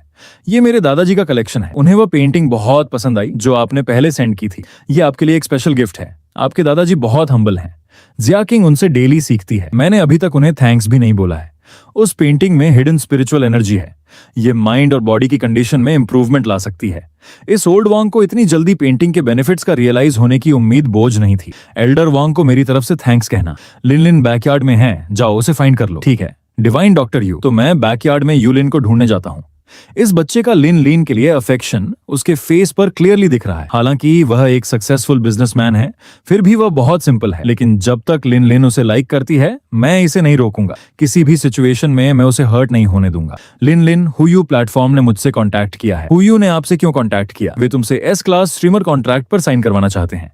क्या सच में ऐसा होता है? मुझे तो बिलीव ही नहीं हो रहा। टेंशन मत लो, हुयू के बॉस और मैं अच्छे फ्रेंड्स हैं। कोई शेडी डील नहीं है। अच्छा है कि वो कोई फेमिलियर पर्सन है। अब तुम्हें वो सब करने की जरूरत नहीं जो तुम्हें पसंद नहीं है। हालांकि फ्यूचर में स्ट्रीमिंग कंटेंट में चेंजेस करने पड़ सकते हैं। क्या कंटेंट क्रिएट करने के लिए कोई रूल्स हैं? प्लेटफॉर्म को कल की स्ट्रीम बहुत पसंद आई, स्पेशली चाइनीज मार्शल आर्ट्स। तुम्हारा मतलब है तुम चाहते हो कि मैं दादाजी द्वारा भाई को मार्शल आर्ट सिखाने वाले सीन स्ट्रीम कर? हाँ, या मार्शल आर्ट से जुड़ी चीजें। मुझे अपने फॉलोअर्स बढ़ाने के लिए इसकी जरूरत है, लेकिन ये तो दादाजी ने सिखाया है। शायद वो अग्री ना करें। शायद तुम डिवाइन डॉक्टर यू से पूछ सकते हो, वो नॉर्मली तुम्हारा बहुत ख्याल रखते हैं। मैं डिवाइन डॉक्टर यू के पास डायरेक्टली जाने की हिम्मत नहीं कर सकता। मैं सिर्फ लिनलिन पर ट्रस्ट कर सकता हूँ, तो मैं पहले जाकर पूछ लेता हूँ। मुझे लगता है ये बहुत रिलायबल नहीं है। मुझे लगता है मैंने तुम्हें मुझे ढूंढते हुए सुना। दादाजी, आप ऐसे गायब क्यों हो जाते हैं? आपने मुझे बहुत डरा दिया था। छोटी बच्ची, तुम्हें हिम्मत जुटानी होगी, वरना बाद में तुम्हारे लिए मुश्किल हो जाएगी। दादाजी, बात यह है कि स्ट्रीमिंग प्लेटफॉर्म चाहता है कि मैं भाई को मार्शल आर्ट्स सिखाते हुए आपका वीडियो ब्रॉडकास्ट करूं। अगर ये वीडियो लीक हो भी जाए तो कोई फर्क नहीं पड़ता। अगर लोग हेल्थी रहने के लिए साथ देंगे तो यह देश के लिए एक कंट्रीब्यूशन होगा। ठीक है, मुझे कोऑपरेट करने में खुशी होगी। मुझे स्ट्रीमिंग भी काफी इंटरेस्टिंग लगती है। बहुत बढ़िया, थैंक यू दादाजी, आप सबसे ओपन माइंडेड हैं। दादाजी, मैंने ट्रेंडिंग सर्चेस देखे, आप लोग कुछ मजेदार कर रहे हैं और मुझे साथ नहीं ले गए। ठीक से बात करो, पिछले कुछ दिनों से तुम्हारा कोई अता पता नहीं है। फिर कहाँ मस्ती कर रहे थे? ये तो अलग बात है। बड़ा भाई तो सोर्ड्समैनशिप की प्रैक्टिस कर रहा है, जबकि मैं अभी भी गेम में बड़ी सोर्ड चला रहा हूँ। ऐसा इसलिए है क्योंकि तुम्हारे भाई ने सक्सेसफुली कोई एनर्जी को अपनी बॉडी में प्रवेश करा लिया है। तुमने अभी थ्रेशोल्ड भी पार नहीं की है और तुम अभी से भागने की सोच रहे हो। टेंशन मत लो दादाजी, मैं आज ची को अपनी बॉडी में जरूर प्रवेश कराऊंगा। ये बच्चा भले ही जल्दबाज हो, लेकिन एक डिवाइन स्पिरिट रूट होने के नाते आज सक्सेसफुल होना इसके लिए मुश्किल नहीं होना चाहिए। मैंने कर दिखाया दादाजी, मैं सक्सेसफुल हो गया। मैंने भी थ्रेशोल्ड पार कर ली है। क्या अब मैं भी बड़े भाई की तरह सोर्ड्समैनशिप सीख सकता हूं? ये तो बस नॉर्मल सोर्ड्समैनशिप है। तुम्हारे भाई की स्पिरिचुअल पावर इस मेंटल मेथड के सूटेबल है, लेकिन तुम मेरी तरह एक डिवाइन स्पिरिचुअल पावर रखते हो। मैं तुमसे पूछना चाहता हूं कि क्या तुम मेरी डिवाइन आई सीक्रेट बुक को सीखने की हिम्मत रखते हो? ये टेक्निक बहुत अनप्रेडिक्टेबल है। मेरे पास यहाँ और भी कंप्लीट और हाई लेवल मेंटल मेथड्स हैं, असेंशन तक स्टेबल कल्टीवेशन की गारंटी। क्या तुम चेंज करना चाहते हो? मैं चेंज नहीं करूंगा, मुझे सिर्फ सबसे पावरफुल चाहिए। कल्टीवेशन बेसिकली फेट और हेवन के बीच एक फाइट है। मेरी डेस्टिनी मेरी है, हेवन की नहीं। मुझे कैसे पता चलेगा कि मैं जीत नहीं सकता? शाबाश, तुम्हारे पास बिल्कुल वही स्टाइल है जो मेरे पास उस टाइम था। मैंने तुम्हें मेंटल मेथड सिखा दी है, जाओ प्रैक्टिस करो। पिताजी, हमने इस बारे में अच्छी तरह सोच लिया है। पिताजी, हम भी कल्टीवेशन करना चाहते हैं। हमने डिसाइड कर लिया है। शियाओ जिंग को डेली सोर्ड्समैनशिप की प्रैक्टिस करते देखकर मैं भी अपने वुक्सिया ड्रीम को पूरा करना चाहता हूं, लेकिन हम अपनी करंट लाइफ और सोशल सर्कल नहीं छोड़ना चाहते। इसमें टेंशन की क्या बात है? मैं तुमसे गहरे पहाड़ों में जंगली लोगों की तरह रहने के लिए नहीं कह रहा हूं। मॉडर्न सोसाइटी में सेल्फ डिफेंस स्किल्स होना हमेशा अच्छा होता है। मैंने तुम्हें ची को डायरेक्ट करने की मेंटल मेथड दे दी है, जाओ खुद प्रैक्टिस करो। ये हर्ब्स सच में इस मॉर्टल लैंड में सरवाइव कर सकती हैं। लगता है इनकी लार्ज स्केल पर फार्मिंग की जा सकती है। पिताजी, एल्डर चेन और डीन वेन ने बताया कि उन्हें लोग मिल गए हैं, वे यहाँ आ रहे हैं। अच्छा, जाओ उनके वेलकम का अरेंजमेंट करो। मैंने बहुत दिनों से मेडिसिन नहीं बनाई हैं। मुझे वार्म अप होने के लिए एक नॉर्मल कॉल्ड्रन ढूंढनी होगी। पहले वाली वो हाई ग्रेड कॉल्ड्रन मैं अपने करंट कल्टीवेशन लेवल पर उनका यूज भी नहीं कर सकता। सच में रिडिकुलस है। अजीब बात है, क्या डीन वेन ने हमें किसी पावरफुल मास्टर से मिलवाने के लिए नहीं कहा था? हाँ, हमें बायोलॉजी लैब के लिए सिलेक्ट किया गया है। ये डायरेक्शन हैशी के सबसे लग्जूरियस एरिया जैसी लग रही है। क्या यहाँ मेडिकल गाइडेंस मिल सकता है? हम किसी बिग बॉस के पर्सनल असिस्टेंट तो नहीं बनने वाले हैं। मैंने सुना है कि ये टीचर ट्रेडिशनल चाइनीज मेडिसिन सिखाते हैं। क्या इस वर्ल्ड में मेरे दादाजी से भी ज्यादा स्किल्ड कोई TCM डॉक्टर हो सकता है? यह क्लियरली हैशी के सबसे रिच आदमी का विला एरिया है। बाइंग, ये मून शैडो विला की सबसे प्रेस्टिजियस यूनिट है। इसे डीन वेन हमें यहाँ क्यों लाए हैं? क्या किसी रिच पर्सन का ट्रीटमेंट करने के लिए? हम शायद कोई फेम का भूखा होगा, पैसा कमाकर रेप्यूटेशन हासिल करने वाला। डिवाइन डॉक्टर यू, मैं स्टूडेंट्स को ले आया हूँ। डिवाइन डॉक्टर, ये लड़का ऑलमोस्ट मेरी ही एज का लग रहा है। मुझे पढ़ाने का उसे क्या राइट है? मैंने शायद उससे ज्यादा हर्ब्स संभाली हैं जितना उसने खाना खाया है। आप इन स्टूडेंट्स को अपने कन्वीनियंस के हिसाब से अरेंज कर लीजिए, वे कल से सीखना स्टार्ट कर सकते हैं। डीन वेन, क्या आप इस टीचर के बैकग्राउंड के बारे में बताएंगे? हमें जानना जरूरी है, हमें सिखाने के लिए उसके पास क्या क्या स्किल्स हैं। ओह जी बाइंग, अपनी आवाज संभालो। चुप रहो, कोई बात नहीं, मेरे पास कोई खास स्किल्स नहीं है। मैं बस मरते हुए लोगों की जान बचाता हूँ और घायलों का ट्रीटमेंट करता हूँ। मरते हुए लोगों की जान बचाता हूं और घायलों का ट्रीटमेंट करता हूं। ये तो कोई भी डॉक्टर कह सकता है। चूंकि तुम हमारे मास्टर बनना चाहते हो, तो कम से कम हमें दिखाओ कि तुम्हारे पास क्या है। बच्चे एरोगेंट और ओवर कॉन्फिडेंट होते हैं। ऑब्वियस सी बात है कि वे मेरी बात नहीं मानेंगे। अगर मैं अपनी एबिलिटी नहीं दिखाऊंगा तो वे चुपचाप नहीं सुनेंगे। ठीक है, तो मैं तुम्हें दिखा देता हूं कि मेरे पास तुम्हारे मास्टर बनने के लिए क्या क्या क्वालिटीज हैं। मेरे पीछे आओ। स्क्वायर पर क्यों आए हो? क्या सच में वो किसी का ट्रीटमेंट करके खुद को प्रूव करना चाहते हैं? मुझे लगता है ये पहले से किया गया कोई प्लान है। सब लोग चुप रहो। हेलो, एक्सक्यूज मी, क्या मैं आपका पैर देख सकता हूं? ये यंग मैन नॉर्मल नहीं लगता। उसकी आंखें तेज हैं, डेफिनेटली कोई आम आदमी नहीं है।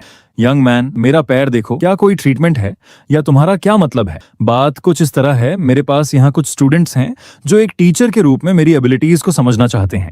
मैं आपको एक टेस्ट सब्जेक्ट के तौर पर यूज करना चाहता हूँ ताकि मैं उनके सामने अपनी मेडिकल स्किल्स प्रूव कर सकूं। मुझे टेस्ट के लिए यूज करेंगे। मेरे पैर में दशकों से प्रॉब्लम है, यहाँ तक कि नेशनल एक्सपर्ट्स ने भी कहा है कि ठीक होने की उम्मीद बहुत कम है। क्या आपको अपनी रेपुटेशन खराब होने का डर नहीं है?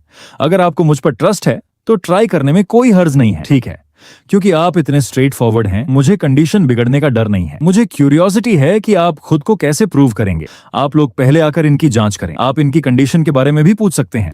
कंफर्म करें कि क्या यह पेशेंट मेरा भेजा हुआ कोई स्पाई है। फिर चेक करें। मैं देखना चाहता हूं कि आप क्या चालें चल सकते हैं।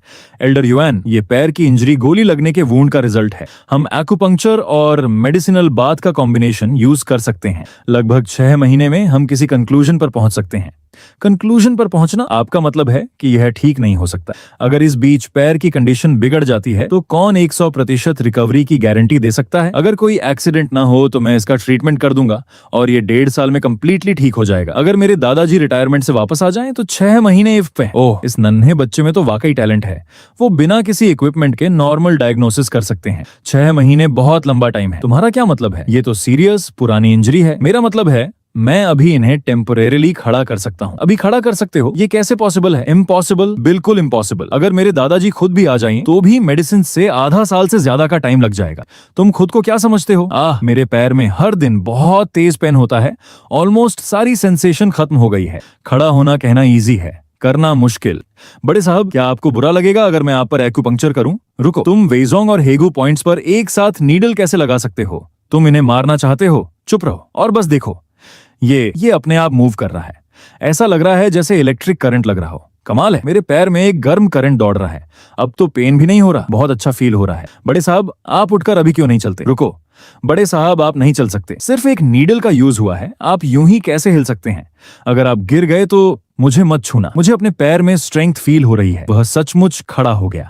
उन 2 फेटल पॉइंट्स पर एक साथ नीडल लगाने से वह कैसे जिंदा बच गया? इससे प्रूव होता है कि वह मेरे दादाजी से कहीं ज्यादा पावरफुल है। अब क्या आपको डिवाइन डॉक्टर यू की एबिलिटीज पर बिलीव है? अब से डिवाइन डॉक्टर यू को ओबीडियंटली फॉलो करें, अपना ईगो छोड़ दें। हाँ, मैं समझ गया। मैंने एंशिएंट मेडिकल बुक्स में मेंशन की गई ची हीलिंग मेथड का यूज किया है। डैमेज नर्व्स को नरिश करने के लिए बैलेंस, ग्रेस और ब्यूटी की एनर्जी का यूज किया है। मैंने किसी कल्टीवेटर की स्पिरिचुअल एनर्जी का यूज नहीं किया।